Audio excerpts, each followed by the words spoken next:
يقدم لكم هذا البرنامج برعاية موبيليس. موبيليس، معا نصنع المستقبل.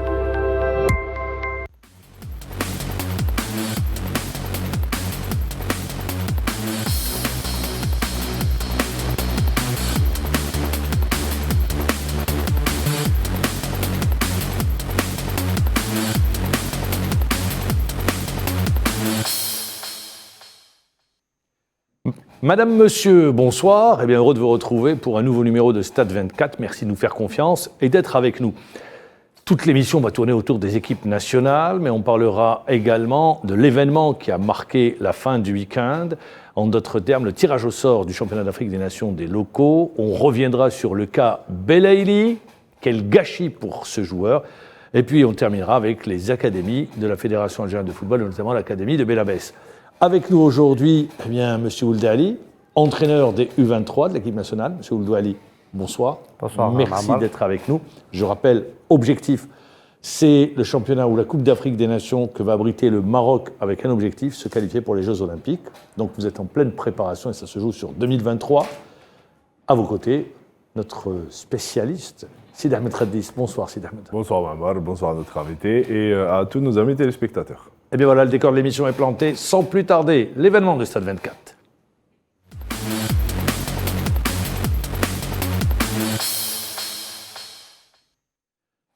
L'événement de Stade 24 consacré à l'équipe nationale. L'équipe nationale qui a disputé 2 matchs. Un premier contre la Guinée avec une victoire contre les Guinéens sur le score d'1-0. Et puis il y avait là les Super Eagles du Nigeria. L'Algérie s'est imposée 2-1 devant le Nigeria.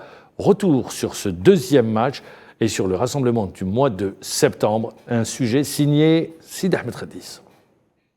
Pour leur seconde et dernière rencontre amicale de la trêve internationale du mois de septembre, les Verts affrontaient le Nigeria au stade Biloud Hetfi à Oran.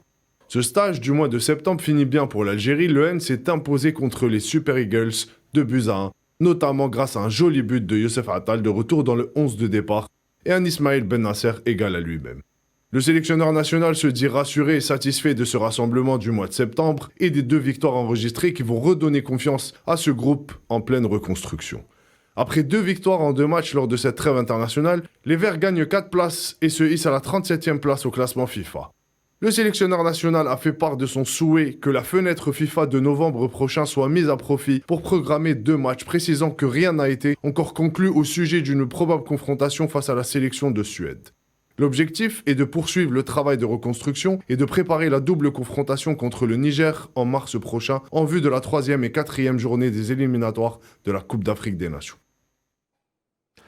2 matchs, 2 victoires. Mais au-delà du résultat, Ould Ali, que retenez-vous de ces 2 rencontres? On a vu 2 visages de l'équipe nationale, l'un contre la Guinée et l'autre contre le Nigeria. Je dirais que c'est déjà regrouper la sélection en dehors des matchs officiels, dans le cadre officiel. Et là, notre objectif aussi, je pense, c'est de mettre en rodage quelques compartiments, mettre en situation des joueurs. Ce qu'a fait le coach, je pense qu'il va tirer des enseignements et il aura d'autres objectifs aussi dans d'autres compétitions non officielles. L'un des gros chantiers de l'entraîneur national, je pense, je ne sais pas si vous êtes d'accord, c'est le milieu de terrain. C'est-à-dire construire un milieu de terrain. Il a essayé plusieurs variantes en termes de complémentarité, en termes de, avec également, on l'a vu, il a joué avec 2 joueurs, un seul joueur, il est revenu à la sentinelle. Qu'est-ce que vous dites, vous? Pour vous, quelle est la meilleure formule sur ce que vous avez vu? Je pense qu'il n'y a pas que... Bon, c'est vrai que le milieu de terrain, c'est le poumon de l'équipe. C'est le cœur du jeu. Oui, c'est le cœur du jeu aussi. Pour moi aussi, il y a une arrière-pensée, les arrières centraux. On n'est pas à l'abri de... La charnière centrale. On n'est pas à l'abri de blessures des uns et des autres, de l'un ou de l'autre, ou des uns ou des autres.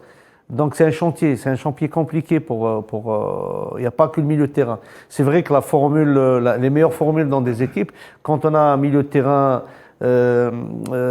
c'est-à-dire qui relaie la défense et l'attaque, mais je pense que dans les idées ou dans les têtes ou dans les idées des coachs, il n'y a pas que ça. Il n'y a pas que le milieu de terrain. Non, il n'y a pas que ça. Je n'ai pas dit qu'il y avait que ça. Je dis l'un des gros chantiers. Exactement. Voilà, pour qu'on se mette d'accord. Oui, non, mais moi je dirais qu'il est en train à la recherche d'un équilibre D'ailleurs, il a remis dans le jeu Bentaleb. Certains ont dit il a guédjurisé ou guédjurarisé. Non, Bentaleb. Non, vous savez, le profil, on en a parlé déjà, je pense. Quand je dis certains l'ont dit, je l'ai lu. Oui, dans le profil d'une équipe maghrébine ou algérienne. Donc, vous savez qu'on a toujours un problème dans l'axe central. Donc, on a toujours des problèmes au niveau de ce compartiment. Donc, la meilleure solution, c'est de trouver, quand vous dites, un Guedioura devant la défense. Sentinelle, en d'autres termes. Voilà, une sentinelle ou un arrière central avancé, ça dépend chacun comment il interprète.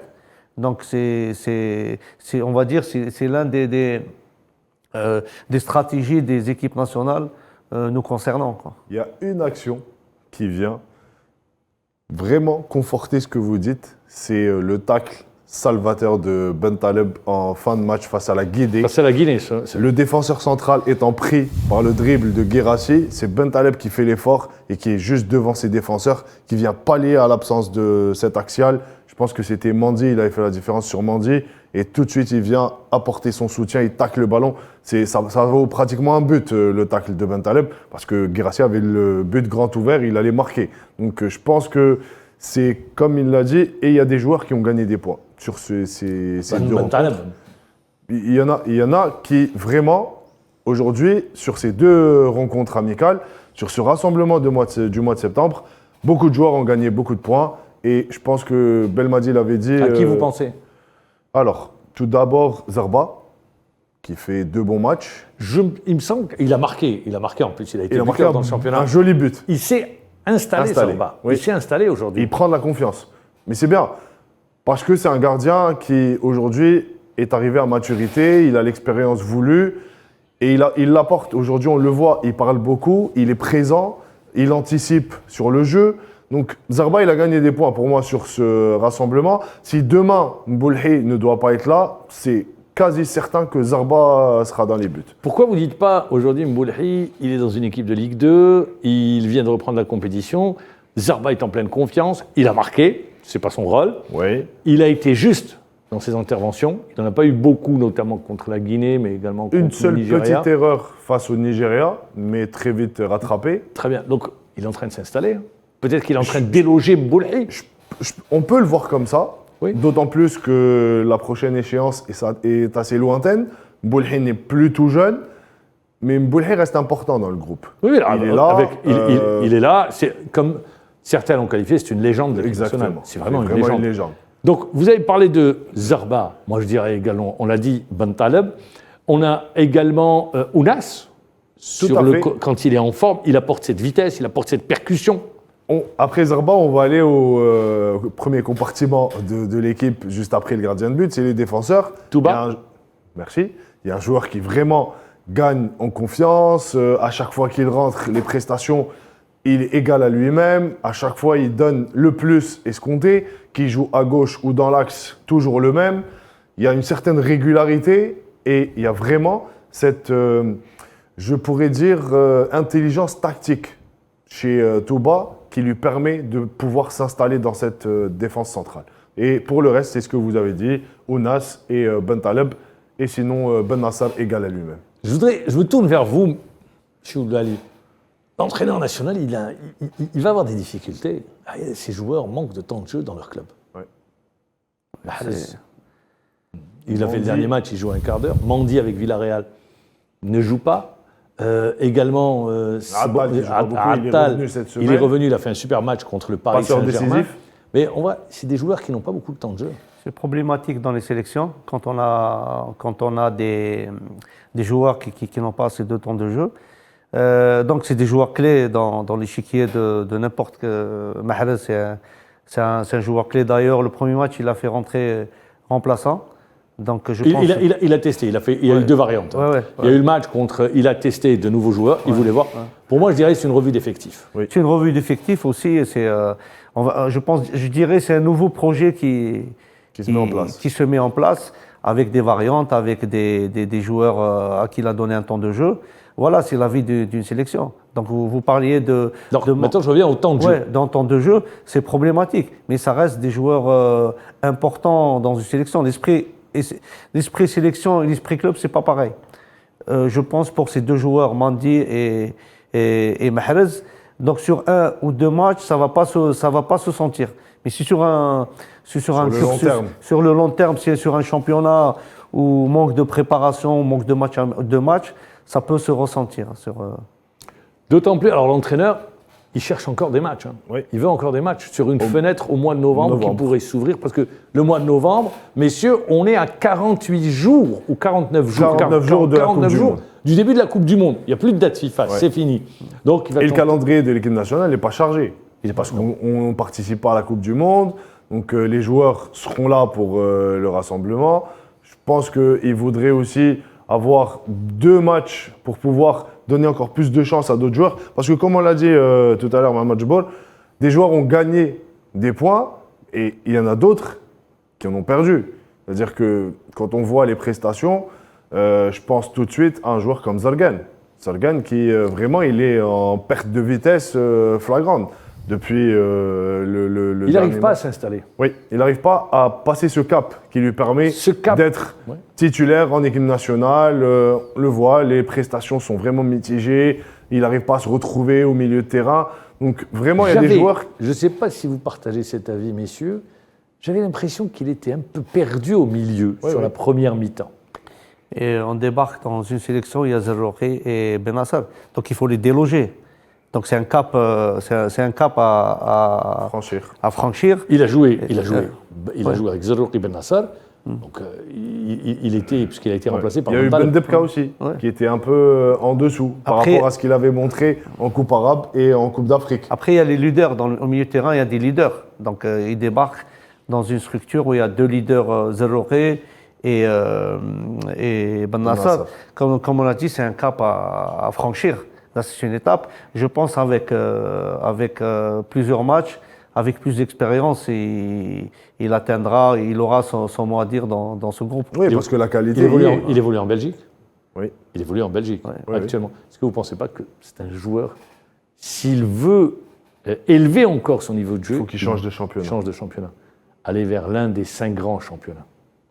Après, c'est les performances qu'il fait en Belgique qui le font franchir aussi. Pourquoi je dis ça? Parce que je pense à Attal notamment. Oui, Ben Sebaini. Je pense à Ben Sebaini, voilà, des joueurs qui étaient en Belgique et qui sont retrouvés dans le championnat de France et l'autre en Bundesliga. Non, c'est un cap à franchir.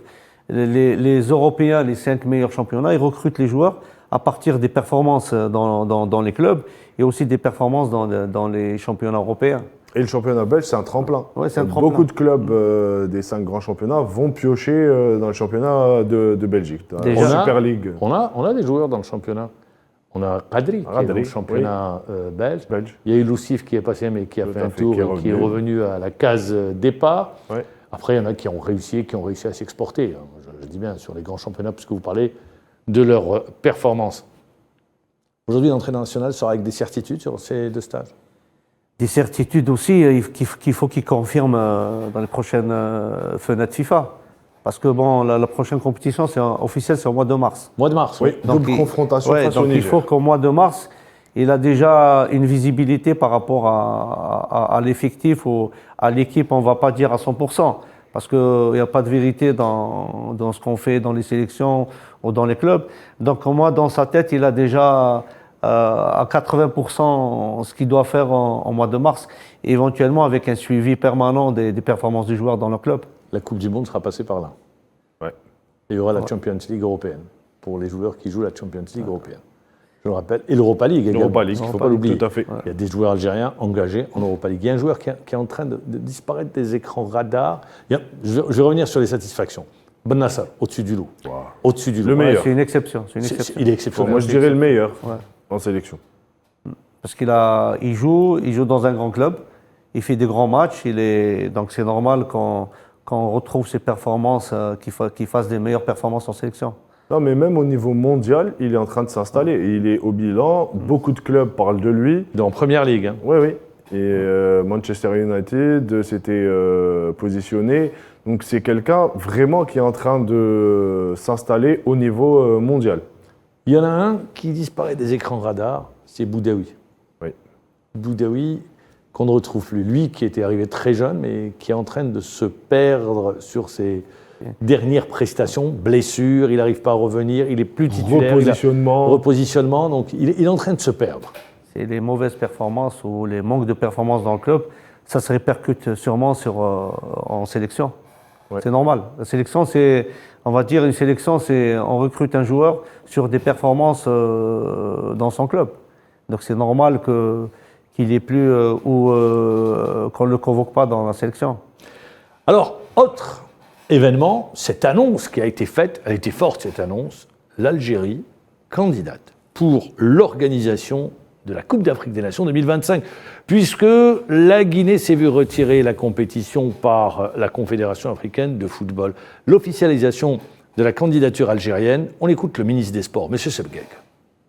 الزيارات الأخيرة اللي قاموا بها لي زوديتور نتاع لاكاف وقفوا على جاهزية المنشآت، مش غير المنشآت يعني الرياضية، المنشآت الفندقية، المنشآت اللي كما قاعة الأوبرا ولا المركز الدولي للمؤتمرات، لقاو باللي الجزائر تتوفر يعني على كثير من هذا، يعني عندها جاهزية كبيرة وكانت غائبة أو مغيبة إذا كان صح التعبير، لأن الحمد لله رانا بدينا عندنا الشان 2023 بعد اليو 17 أوسي 2023 لكان وبعد سحب غينيا لاحتضانها لهذا الكان 2025 الجزائر ستترشح أيضا بقوة. Eh bien voilà, c'est officiel, l'Algérie candidate pour 2025, on l'a organisé une seule fois, 1990. Qu'est-ce que vous dites ?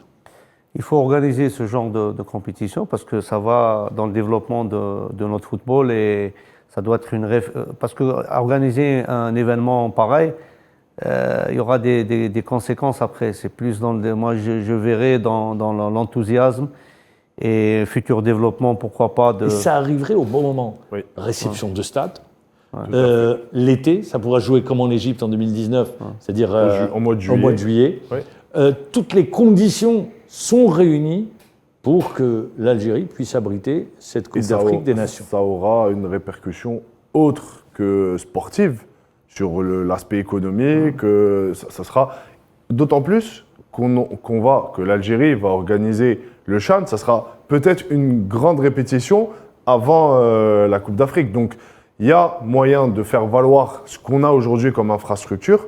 Et il y aura aussi la Coupe d'Afrique des U17. Donc on a deux événements à organiser. Donc on pourra vraiment se situer par rapport aux gros œuvres et aux grands événements qui attendent l'Algérie. Braqi est réceptionné en principe ce mois de novembre. Le stade de Tizi Ouzou, le stade de Tizi Ouzou qui sera réceptionné. Il y a le stade d'Oran. Annaba qui a été refait. Le 5 juillet qui sera prêt pour la circonstance. Constantine. Donc l'infrastructure est là. L'hôtellerie est là. Tout à fait. Le réseau routier est là. Les télécoms sont là. Les aéroports existent. Voilà. L'hôtellerie est là. Donc toutes les conditions pour répondre au cahier des charges. On va bientôt développer le tourisme sportif dans le pays, je pense. Oui, mais c'est vrai, ça a été une bonne chose. Ouais, peut-être que du tourisme sportif se développera le tourisme. Ça permet d'avoir une grande exposition. Maintenant, quelles sont les autres nations qui vont déposer leur candidature ? Pour le moment, on ne le sait pas. Rien à filtrer sur le sujet, mais on l'espère cette Coupe d'Afrique des Nations chez nous. Mais la déclaration a été faite. Même le président de la CAF a fait une déclaration. Oui, il a fait une déclaration en disant qu'il soutenait l'Algérie et qu'il voudrait voir la candidature de l'Algérie en premier lieu. Qu'il était étonné que l'Algérie n'ait organisé qu'une seule Coupe d'Afrique des Nations. Alors, il y avait un événement que l'Algérie a abrité, et notamment l'Opéra d'Alger. C'est le tirage au sort du championnat d'Afrique des Nations qui va débuter au mois de janvier à la mi-janvier et qui va s'étaler jusqu'au mois de février. Retour sur cet événement, signé Salah Faisal. Alger est à nouveau la capitale du football africain. Rendez-vous 1er octobre, l'événement tirage au sort du CHAN Algérie 2022. Tapis rouge, Star Kedifil, Flash, zone mixte. Des stars du football africain, Kidiaba Madjer, Fergani Belloumi. Le président de la Confédération africaine côte à côte avec le président de la FAF. Avant 19h, ça parle Coupe d'Afrique 2025 au micro d'Al24. About hosting the CAN 2025 and I'm encouraging it. Une fois à la salle, le trophée du CHAN a suscité quelques convoitises des 18 entraîneurs présents. 18 nations prendront part pour la première fois au CHAN Algérie 2022. Dont juste 4 nations ont remporté le trophée. 2 fois le Congo 2009 et 2016, le Maroc 2018 et 2020, la Tunisie en 2011 et la Libye en 2014. Le président de la fédération algérienne, Djahid Sfizef, annonce officiellement la candidature d'Algérie pour l'organisation de la Coupe d'Afrique des Nations 2025. Place aux choses sérieuses. Bouguerra, accompagné de tout son staff, attendront le tirage. Djabou, Mustafa Kerrar, Emmanuel Badou procèdent. 4 stades pour le tournoi. Berraqi, Constantine, Annaba et Miloud Hetfi. Les équipes ont été scindées en 3 groupes de 4 et 2 groupes de 3. Les 2 premiers des groupes A, B et C, ainsi que les premiers des groupes D et E se qualifieront pour les quarts de finale. Lors de la 7e édition, l'Algérie évoluera dans le groupe A. Un groupe pas si facile, déjà un derby maghrébin à Berraqi. Les Fennecs affronteront la Libye, champion en 2014, et puis l'Éthiopie, qui est une équipe redoutable, qui a arraché son billet de qualification face au Rwanda à Kigali. Le dernier adversaire des Verts est le Mozambique, 2e participation au CHAN. La 7e édition du CHAN sera-t-elle la meilleure ?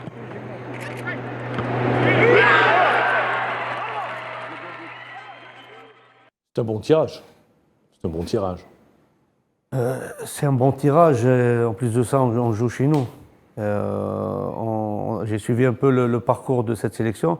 Je pense qu'ils sont avec le projet qu'a pris coach Majid Bouguerra. 17 matchs, une seule défaite. Oui, mais moi, je parlerai du projet qu'il a mis en place. Donc, je pense, je suis confiant pour le CHAN, quoi.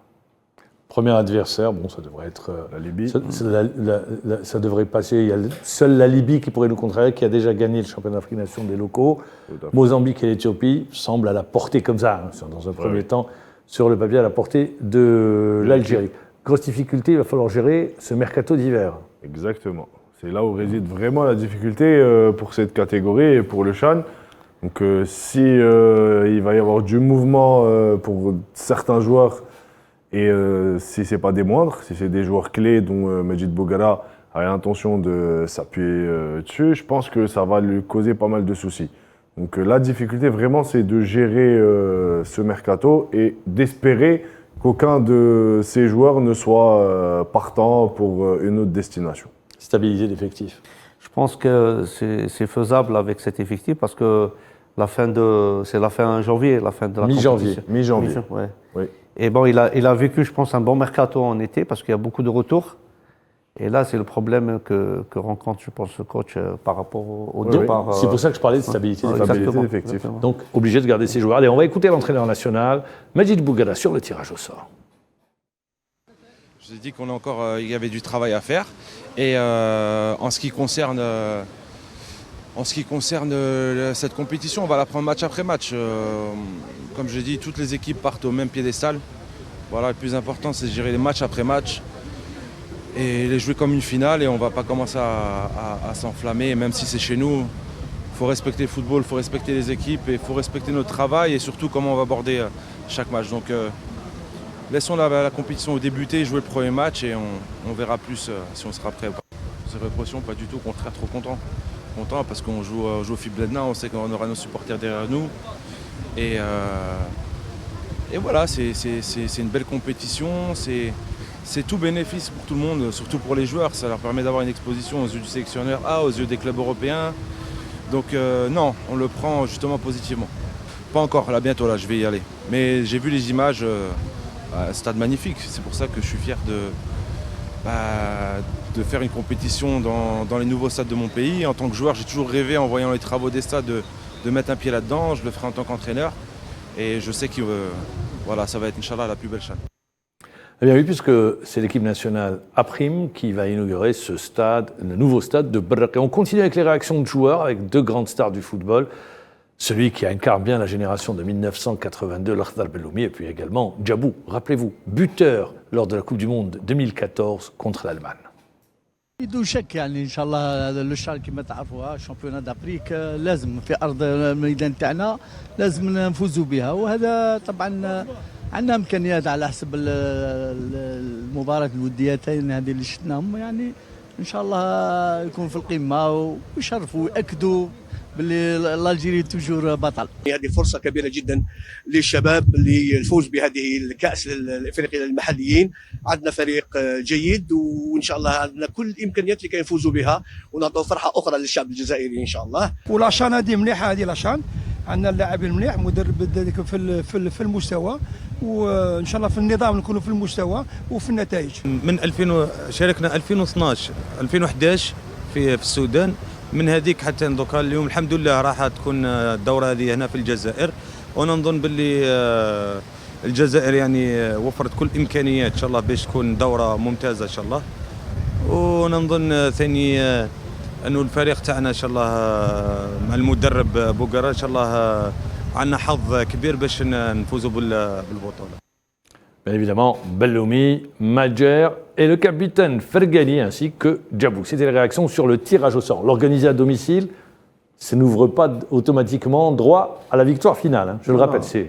Non, mais c'est un avantage, de jouer devant son public. Se faire pousser par son public, c'est un avantage pour les équipes. Être chez soi, dans ses habitudes, dans ses routines, c'est très important. Ils n'ont pas de point de repère, hein, ils vont découvrir le stade. Hein. Oui, mais ça va se faire. Ça va se faire. Mais quand on voit les déclarations des anciennes gloires, on voit qu'il y a beaucoup d'optimisme. Et vraiment, c'est un seul mot d'ordre, remporter cette coupe. Je pense qu'ils ont vraiment le potentiel pour le faire. Superbe trophée. Allez, on se tourne vers Ould Ali. Vous, c'est les U23. Je le disais au tout début de l'émission. Coupe d'Afrique des Nations au Maroc. Les 3 premiers se qualifient. Il y a une place et demie après. Ça sera un barrage contre l'Asie. Vous avez joué 2 matchs contre le Soudan. Vous avez gagné les 2 matchs.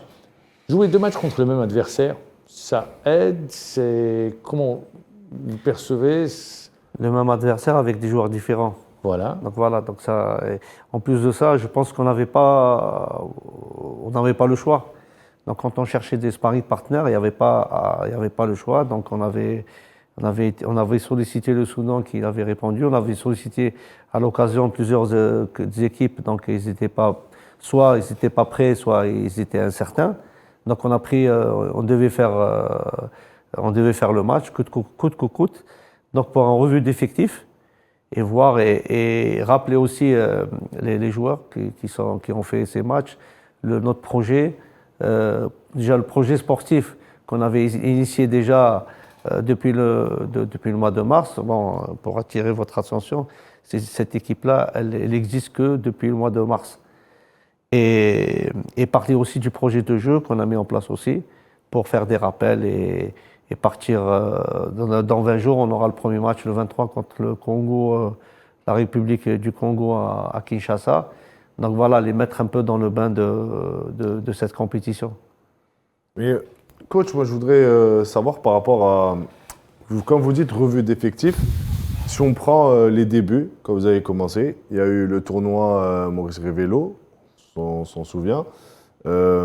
Est-ce que par la suite... Comme vous dites Maurice Révélo, c'est le tournoi de Toulon. Hein. Oui, pour tournoi de Toulon, pour ceux qui ne le savent pas. Pour les plus anciens. Ex-tournoi de Toulon, voilà. Exactement. Mais est-ce que quand vous dites revue d'effectifs, est-ce qu'il y a eu du changement depuis? Est-ce que les professionnels ont réintégré l'équipe ou est-ce que vous comptez faire avec ceux qui sont dans le championnat national? C'est-à-dire quand on a mis en place ça, il y avait des joueurs algériens d'abord. Donc soit ceux qui évoluent à l'étranger, soit ceux qui évoluent ici. Donc j'ai pas de. Après c'est de la compétition qu'on a mis en place. D'abord il faut bâtir une équipe. Donc, compétitive surtout. Compétitive. Parce qu'il y a des échéances. Il y a une chronologie à tout ça. Donc je débarque. C'est-à-dire je prends en main cette sélection où j'avais pas de traçabilité par rapport aux joueurs, surtout avec le Covid qui a tout arrêté. Donc il fallait faire de la recherche, faire de la quantité. Prospection surtout. Prospection, et on est parti sur, on va dire, sur des joueurs locaux, sur des joueurs qui volent à l'étranger. En fin de compte, on fait le premier match en Mauritanie, on est parti un peu dans le brouillard. Et c'est à partir de là qu'on a commencé à monter cette équipe. Avec plusieurs matchs, on est jusqu'à présent, on a fait 14 matchs dans le tournoi de Toulon, les Jeux islamiques, avec beaucoup de joueurs locaux, à qui on a donné la chance. Oui. Et voilà. Alors, vous dites 14 matchs. Ouais. Entre le mois de mars, le moment où vous prenez l'équipe, Ouais. et aujourd'hui, Ouais. je reviens à cette notion de stabilité d'effectif. Ouais. Est-ce que votre effectif, ça y est, vous arrivez à dégager, disons, à 80% d'effectifs, vous êtes encore à la recherche sur certains postes? Non, il y a des postes, où il faut... il y a un ou deux postes où il n'y a pas de doublure. Sinon, les autres postes, on a travaillé, comme on dit, on a forcé le destin avec les matchs amicaux, avec les stages, que ce soit les stages avec les locaux, soit lors des fenêtres FIFA. Donc on a mis en place c'est-à-dire le recueil des joueurs performants. On va pas dire à 80%, 90% des joueurs qu'on a sollicités, qu'on a mis en place, qui seraient lors des doubles confrontations. Après, il y aura la problématique des dates FIFA. Ah, j'y arrive. Pour les professionnels surtout. Exactement. Comment vous allez régler ce problème? Vous allez vous déplacer, c'est ça? Vous deviez vous déplacer d'ailleurs aujourd'hui. Oui. Donc, non, c'est-à-dire, on a pris en charge ce problème, ça fait plus d'un mois. Donc, on a anticipé avec des clubs. Il y en a des clubs qui nous ont dit que c'est OK, mais bon, après, ce qu'ils ont dit un mois et le football... Ça évolue, mais je suis optimiste, parce que même il y a des joueurs qui m'ont dit qu'ils vont forcer, qu'ils vont être là coûte que coûte. Même s'il faut qu'ils se mettent en porte-à-faux avec leur club, il y a deux joueurs et ils m'ont dit on va être présent coach, tu peux compter sur nous. Donc ça, c'est ce qui fait plaisir aussi, c'est l'engagement de ces joueurs, c'est l'esprit aussi. C'est jamais évident de se mettre à dos le club où on évolue. Exactement. Pour venir jouer un tournoi et revenir après dans ce même club. Ça risque d'être compliqué parce que là, vous êtes vraiment à la merci de ces clubs. Exactement. Mais ceux qui ont contrat professionnel, c'est la problématique, c'est difficile. Ouais, après, ceux qui sont un peu en réserve, on peut les gérer. Donc, non, mais j'ai eu l'accord de principe de beaucoup de joueurs qui se sont engagés à être présents. Il reste combien de cas? Allez, pour être concret. Combien de cas? Ils n'ont pas encore tranché. Les clubs n'ont pas encore dit oui. On vient d'envoyer les convocations qu'aujourd'hui. Donc on a ces 10 jours un peu pour voir plus clair. Mais déjà, de belles problématiques, il n'y a pas que ça. Imaginez que même si le joueur il donne son accord et il va être blessé, c'est-à-dire c'est la réalité d'aujourd'hui. La vérité d'aujourd'hui n'est pas celle de demain. Celle de demain. Donc c'est pour ça qu'il faut anticiper sur d'autres solutions. Vous avez il y a des solutions. Quand on met en place une structure, une sélection, on part sur 2 doublures, 3 doublures, voire 4 doublures. Après, c'est des choix, c'est des décisions à prendre. Votre compétition, le championnat d'Afrique des Nations, pour la tranche d'âge, les U23, arrivera au mois de mars prochain? Le deuxième tour. Premier tour, c'est entre le 20 et le 30 octobre. Et le deuxième tour, c'est la date FIFA en mars. Tournoi final? C'est en juin au Maroc. Juin au Maroc. D'ici là, vous comptez avoir combien de matchs? D'ici octobre, il faut gérer, il faut se qualifier déjà. Il faut se qualifier déjà. Ouais, donc il faut se qualifier. Donc, il faut aller chercher la qualification. Il faut aller la chercher. L'aller, ça va être le 23 au Congo et le retour probablement le 29 ici. Vous allez jouer où? J'ai demandé 3 stades. Lesquels? Donc j'ai demandé le 5 juillet, Oran ou éventuellement Baraké. Pour quelle date? Pour le 29 octobre. Bon, je vous dis tout de suite. Je lance un appel. Le 5 juillet, je ne sais pas. Baraké, il faudra attendre après le mois de novembre. Oran, c'est possible, en espérant une pelouse de meilleure qualité. Je pense pour l'événement, ils vont tout faire pour la mettre. J'espère. Donc déjà une première échéance. Déjà un premier véritable test. Un jingle et on revient.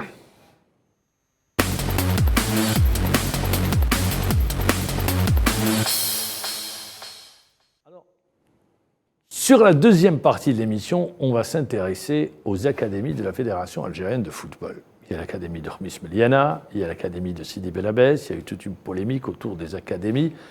Pour savoir où est-ce qu'on en est au juste, est-ce que Sidi Bel Abbès, il y a eu réouverture des portes et les jeunes footballeurs sont revenus? Est-ce que la sélection des U17 est retournée à Sidi Bel Abbès? À toutes ces questions, les réponses avec le directeur technique national par intérim, qui mieux pour nous en parler, que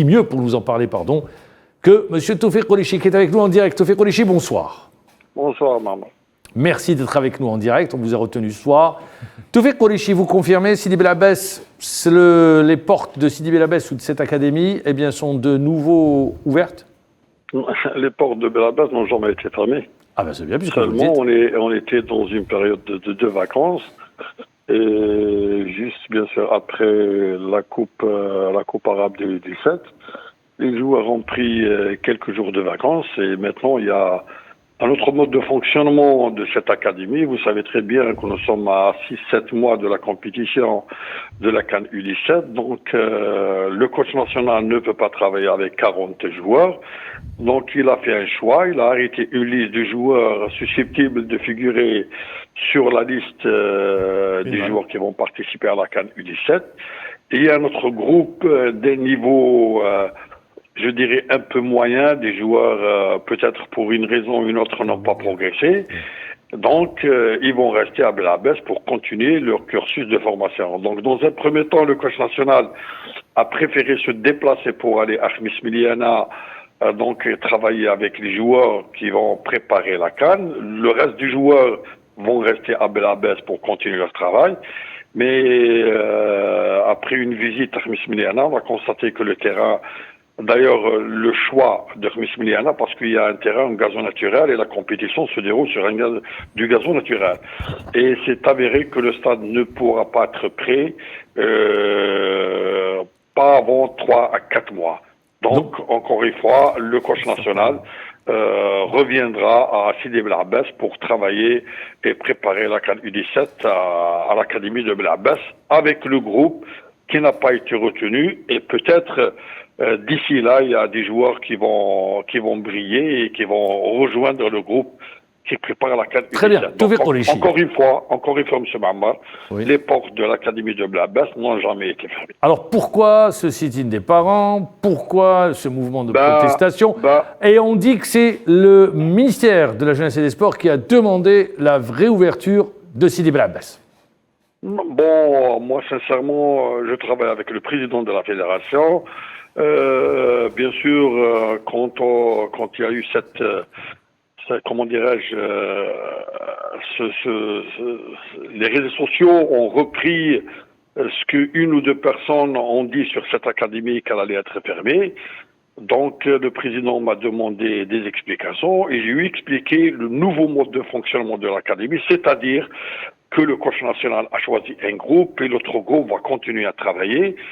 Les parents, peut-être, je dirais peut-être le fait que leurs enfants n'ont pas été retenus dans le groupe qui va participer à la CAN U17, il y a eu une déception au niveau des parents quand son fils ne figure pas sur la liste des joueurs qui sont retenus de l'équipe nationale. Donc, cette déception a poussé peut-être les parents à réagir. Et ils pensaient que les joueurs qui ne sont pas retenus en équipe nationale allaient être libérés de l'académie.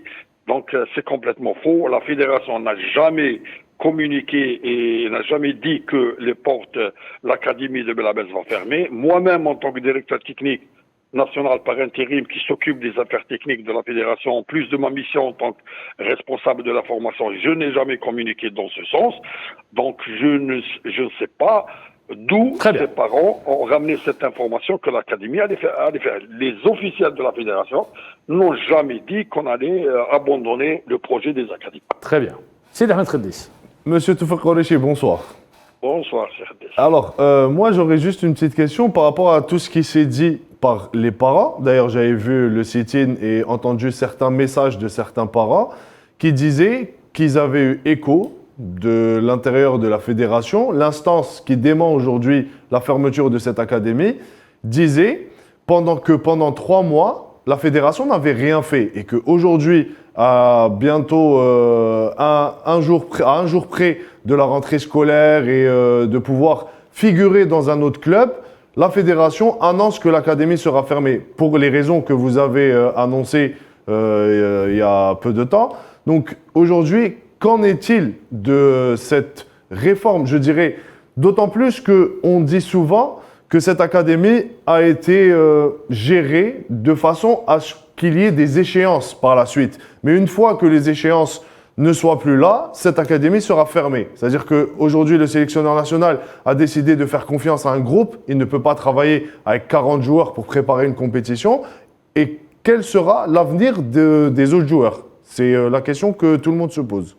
Bon, l'avenir, vous savez très bien que moi je pose la question, pourquoi on a choisi les 2004 Ahmed Miliana et pourquoi on a choisi les 2006 Abel Abbès? C'est par rapport aux échéances. Pour la simple et unique raison, c'est que les 2004, ils préparaient les Jeux méditerranéens, c'est une tranche d'âge qui préparait les Jeux méditerranéens, et les 2006, c'est les joueurs, la tranche d'âge qui concernait par la CAN U17. Pourquoi on n'a pas choisi les 2007? Pourquoi on n'a pas choisi les 2005? Pour la simple et unique raison, ces tranches d'âge ne sont pas concernées par les compétitions, les échéances futures des équipes nationales. Donc, les académies de la fédération préparent les échéances internationales et les académies des clubs forment pour la catégorie senior. C'est-à-dire quand il y a une promotion qui rentre en U15 dans un club, comme celui du Parado bien sûr, c'est une catégorie d'âge qui va continuer à travailler jusqu'à la catégorie senior. Tandis qu'à la fédération, en l'absence d'une prise en charge sérieuse au niveau des clubs, donc nous donnons un contenu et un volume de compétition important pour au moins préparer les échéances futures des équipes nationales dans de bonnes conditions. Je vous donne à titre d'exemple, si nous avons par exemple 5 clubs comme le Parado, la fédération n'a pas besoin de créer des académies. Les meilleurs joueurs c'est une prospection à l'échelle nationale. Bien que je ne sois pas d'accord avec vous, Tawfiq Qorichi, parce que si vous permettez, les exemples à travers le monde, vous prenez en France, il existe bien des centres de formation appartenant à la Fédération française de football. Non, les centres de formation, ils appartiennent au club, monsieur Bamna. Il y en a un seul. En France, il y en a un seul. Vichy. C'était Vichy et l'INF Clairefontaine. Oui. Le regroupement, regardez, monsieur Dubois, moi j'ai visité ce qu'on appelle les pôles espoirs. Les pôles espoirs, pôle d'excellence. C'est les regroupements des meilleurs joueurs entre 14 et 15 ans. Tout à fait. C'est ce qu'on appelle les pôles espoirs. On les regroupe dans des centres de formation comme qu'on appelle les crêpes. Moi, je les ai visités. C'est des joueurs qui travaillent durant toute la semaine. À la dernière séance d'entraînement, ils sont libérés pour aller s'entraîner dans leur club et participer à des compétitions avec leur club. Ils reviennent après une journée de repos. C'est complètement différent. Donc, c'est des joueurs, les meilleurs joueurs, ils sont regroupés à l'échelle nationale. Mais c'est des joueurs qui jouent dans leur club. Donc, on leur donne un contenu de formation, un contenu d'entraînement très important. Et ils participent à la compétition dans leur club. Nous, au niveau des académies, quelque part, moi, comment je vois la chose, c'est un regroupement permanent des équipes nationales de jeunes. Donc, il n'y a que deux académies, par exemple, Abel Abbès et Ahmed Miliana. Les pôles espoirs en France, ils sont plus de 36 pôles espoirs. C'est-à-dire que c'est un genre de sélection départementale ou sélection... Très bien, donc ils les regroupent par région, par département, c'est comme vous voulez. Ils sont regroupés par région et les clubs appartiennent aux différents clubs de la région et en fin de semaine, on les libère pour aller jouer dans leur club. Très bien. C'est pas la même chose avec la fédération. Mais la problématique qui se pose, Mohamed Jbour et M. Tawfiq Qorichi... On va vous demander une réponse rapide par contre. Il nous a quittés, c'est pas grave. Ça s'est coupé, c'est pas grave. Ça s'est coupé, c'est pas grave. La problématique qui se pose, c'est... Merci Tawfiq Qorichi. Aujourd'hui, il n'y a pas de centre de formation propre au club. C'est-à-dire que, comme il l'a si bien dit... Ah oui, ils sont en train de pallier le manque de centre de formation. Le manque de centre de formation de club fait qu'aujourd'hui, ils sont en regroupement permanent et annuel avec l'académie de la FAF. Lali, moi, je dirais... c'est un process complètement différent. Non, la fédération, elle n'a pas vocation de formation. C'est les clubs qui doivent former. La fédération, les équipes nationales, c'est l'élite. Donc, les deux pôles qu'on a à Abel Abbès et à Ahmed Miliana, c'est deux pôles d'élite. Et je rejoins dans le processus qu'a entrepris coach Rizk Herman par rapport aux objectifs qu'il a dans 6 mois. Donc il veut prendre l'élite. Il a une Coupe d'Afrique des Nations. Une Coupe d'Afrique. Donc il a pris, je ne sais pas, 30 ou 40 joueurs. Non, même pas. Une trentaine. 25, je pense. 25 joueurs. Donc ça ne veut pas dire que ceux qui sont écartés. Il y a toujours numéro 1, numéro 2, numéro 3. C'est ça le football. Hein. C'est ça le football. Après, il y a l'élite, les 25. Actuellement, c'est eux qui composent l'élite, on va dire, les U17. Mais je suis sûr que les autres 25, ils doivent travailler davantage pour être présents au mois d'avril. Tofik Korischi nous a quittés, c'est bon. Alors, on a parlé, donc, on a dit, il y a 2 grands pôles, donc il y a toute une polémique. Tout rentre dans l'ordre finalement, et les choses retrouvent leur cours normal. On arrive à la fin de l'émission, on va terminer avec un gros gâchis. Je ne sais pas ce que vous en pensez, ça a fait la une de toute la presse. Youssef Belaïli. Il est juste derrière vous. Youssef Belaïli, qui est juste derrière, oui, qui, une nouvelle fois, quitte son club, Brest. Il avait atterri à Brest après avoir quitté le Qatar. Alors, je voudrais avoir votre avis, vous l'avez dit, sur cette question. C'est un joueur pétri de qualité, techniquement, c'est un excellent joueur, mais bon, atteint d'une instabilité chronique également, peut-être en capacité d'adaptation. Je ne sais pas comment on pourrait l'interpréter. Moi, je ne parle pas du joueur, personnellement du joueur, mais de l'accompagnement des joueurs de football. Donc, il faut qu'il y ait un accompagnement permanent depuis la formation, post-formation et tout le cursus de sa carrière. Professionnel. Du joueur professionnel. Il faut un accompagnement. Vous l'avez eu, vous, à l'USMA? Oui, à l'USMA. L'USMA, bon, c'est un joueur pétri de qualité. Moi, je le qualifie comme ça, l'un des gros gâchis du football algérien. Gâchis, il a gagné une coupe. Parce qu'il a perdu beaucoup de temps, je trouve. Oui. Mais bon, gâchis. Suspension, arrêt. Mais combien de titres il a gagné, ce joueur? Donc, si on fait dans une carrière. Il aurait pu gagner plus. Voilà. Enfin, moi, je pense gâchis dans le sens où. Il peut mieux faire. Pas palmarès. Ouais. Gâchis dans le sens où il pouvait vraiment jouer et aller titiller les gros clubs, que ce soit en France. Il a le potentiel. Il a vraiment le potentiel. Il peut faire des différences. On l'a vu quand il veut. Je ne sais pas si vous serez d'accord, coach. Vous l'avez eu, un petit temps d'adaptation à Brest. Il lui a fallu un tout petit temps d'adaptation. Il a commencé à trouver ses repères et là, il commençait vraiment à faire parler de lui. C'est-à-dire que quand on voyait les matchs de championnat, il a marqué un superbe but contre Monaco, contre l'AS Monaco à Monaco au stade Louis II. Tout le monde parlait de Belaïli, il fait des différences incroyables. On a un contrat, il passe tout le temps, il joue sans complexe. Donc un gâchis vraiment dans ce sens. Pour qu'il puisse faire ça, il faut que physiquement, il soit à son meilleur niveau. Ouais. Il faut qu'il soit au top. Moi, je l'ai vu, dès qu'il est en baisse de régime physiquement… Et il ne l'est pas tout le temps. C'est ça son problème. C'est ça la problématique. Je rejoins. Est-ce qu'on lui a posé la question? Et il préfère ne pas répondre. Voilà. Lui, il a mis c'est lui qui doit répondre à… Oui, mais attendez, à un moment donné, je suis désolé, après, vous devez vous regarder dans une glace et dire, bon, je suis en train de perdre du temps là, c'est du gâchis. Il aurait pu mieux faire. Vous l'avez eu à l'USMA d'Alger. Je vais vous poser la question, est-ce que c'est un joueur qui a des difficultés en termes d'adaptation avec la discipline? Est-ce que c'est un joueur qui a des problèmes avec la discipline? Je pense. Quand je dis discipline, c'est pas de répondre à l'entraîneur ou quoi. Non. Sur les horaires, sur l'hygiène de vie. Comme j'ai fait un peu les derniers temps, j'ai touché un peu à la préparation mentale. Donc, c'est un joueur qui est attaché à son environnement. Donc, on l'enlève de son environnement, on ne va pas dire qu'il est perdu. Il a un manque. Ouais. Moi, je pense ce côté-là, ça… Parce que c'est un joueur qui fonctionne à l'affect. Hein. Voilà, c'est l'environnement. L'environnement. Donc, je pense que c'est un joueur, il faut le mettre dans son propre environnement à lui.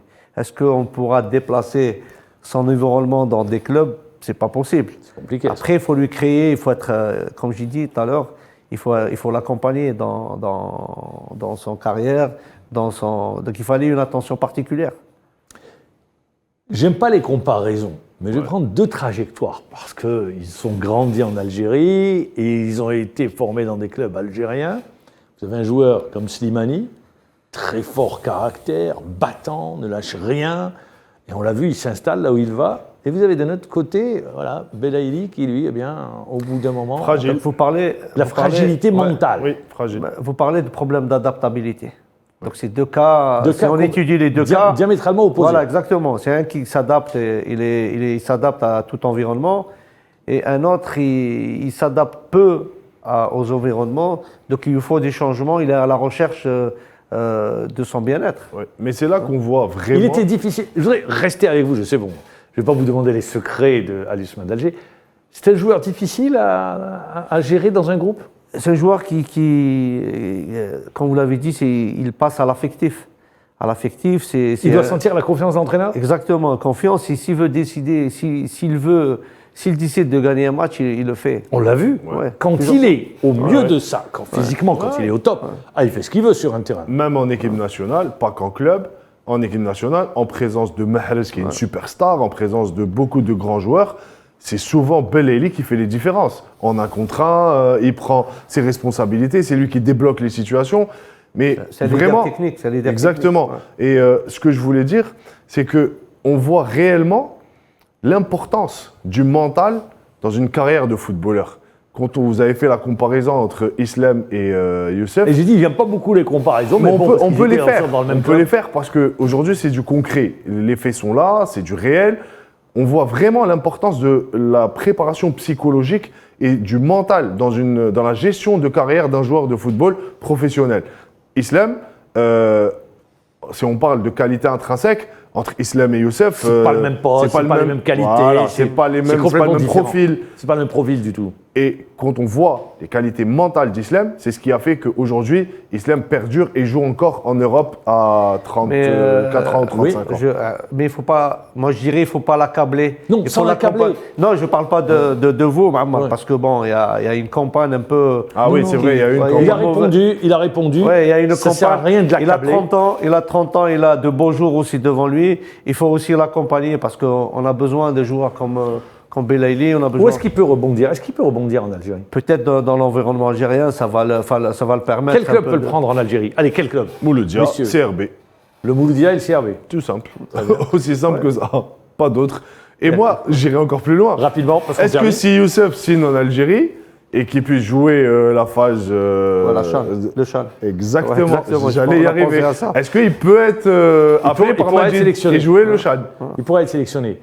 Ça pourrait lui faire du bien? Oui, ça peut vraiment lui faire du bien. Voilà, on arrive à la fin de l'émission. Ouldali, on vous souhaite bon vent. Vous avez déjà un match à préparer, ça sera la fin octobre contre la République démocratique du Congo, avec comme objectif aller à la phase finale de la Coupe d'Afrique des Nations qui aura lieu au Maroc. Sidi Ahmed Redis, eh bien, une nouvelle fois, ça a été un plaisir de partager ce moment avec vous.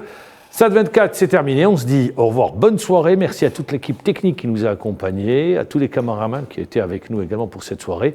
Moi, je vous dis au revoir et je vous donne rendez-vous lundi prochain.